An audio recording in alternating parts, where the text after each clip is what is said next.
हीर और नवाब के रिश्ते में अब तक जो नजदीकियां बढ़ रही थी, वो जैसे एक खूबसूरत मोड़ पर आकर ठहर गई थी।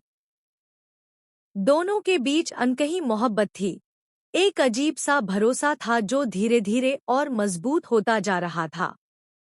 नवाब बार बार हीर से कहता है, तुम मान क्यों नहीं लेती कि तुम मेरी परवाह करने लगी हो? और हीर हर बार अपने जज्बात छुपाने की कोशिश करती है। वो मानना नहीं चाहती, लेकिन दिल की सच्चाई से भी भाग नहीं पा रही। नवाब भी चाहता है कि ये रिश्ता सिर्फ कागजों तक सीमित न रहे, बल्कि दिल से दिल तक का सफर तय करे।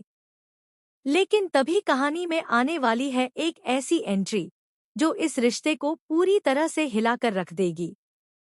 ये एंट्री है गुलाब की, नवाब की माँ की। अब तक जो रिश्ता सीधा सादा और भावनाओं से भरा हुआ लग रहा था, वही रिश्ता अब उलझनों के भंवर में फंसने वाला है। गुलाब का कॉलेज में आना किसी तूफान से कम नहीं होगा। जैसे ही वो कॉलेज में कदम रखेगी, माहौल का रंग ही बदल जाएगा। उसकी नजरें सीधे हीर पर टिक जाएंगी और यहीं से शुरू होगा असली खेल। गुलाब कोई साधारण वजह से कॉलेज नहीं आई है। उसके मन में एक बड़ा मकसद छुपा है। वो जानती है कि हीर और नवाब एक दूसरे के करीब आ चुके हैं, और यही बात उसे बिल्कुल पसंद नहीं है। वह चाहती है कि नवाब का जीवन उसकी पसंद से चले, उसके फैसलों से चले। इसलिए अब वो हीर को हर तरह से परखने और परेशान करने की कोशिश करेगी। हीर के लिए ये समय बहुत कठिन होने वाला है। एक तरफ उसका दिल है जो नवाब के लिए धड़कता है, और दूसरी तरफ नवाब की माँ का दबाव, जो उसे हर कदम पर कमजोर करने की कोशिश करेगा। गुलाब कभी तानों से, कभी सख्त बातों से और कभी चालाकी भरे इम्तिहानों से हीर को तोड़ने की कोशिश करेगी।